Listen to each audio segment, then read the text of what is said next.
السلام عليكم، نتمنى تكونوا بخير وعلى خير. نلقاكم الفيديو في احسن الاحوال. اليوم غادي نوجد معكم سلطه الاسود السودانيه او سلطه الباذنجان السوداني بزبده الفول السوداني.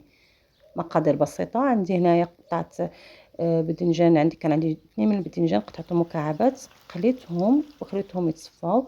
هنا كاضافه من عندي شويه الفلفل الرومي، وحطيته في كيس يتعرق باش يجيني سهل للتنظيف، يكون سهل فاش ننظفه. هنا عندي في مقلاة زيت، حطيت هنا فصين او 3 فصوص من الثوم مفرومين. عندي هنا ملعقة كبيرة ونصف من الصلصة الطماطم، عندي كمون وعندي ملح. هادو هما في البهارات. وعندي هنايا ملعقتين وعندي هنايا ليمونة معصورة. وعندي هنا ملعقتين كبار من الزبادي. هاد العناصر غادي نخلطوهم. هنايا من بعد ما نقيت الفلفل الرومي اللي كنت شويته حطيته على جنب. هنا هاد العناصر غادي نخلطوهم ونحطهم على نار يتشوحوا.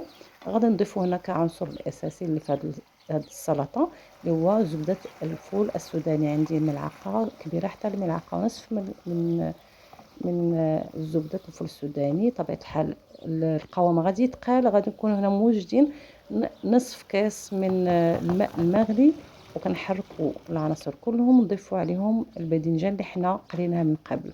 كنخلطوا مزيان العناصر تجانس، ومن بعد كنضيفوا الفلفل الرومي. هنا ممكن ديروا فلفل اللي هو الحراق، الشطه اللي بغيتو. صافي كنطفيو على السلطه، وكنضيفوا في الاخير البقدونس. سلطه كتجي لذيذه، مذاق لذيذ، غير جربوها وما غاديش تندموا عليها. نتمنى الفيديو ينال اعجابكم، والى فيديو واحد اخر كنقول لكم السلام عليكم.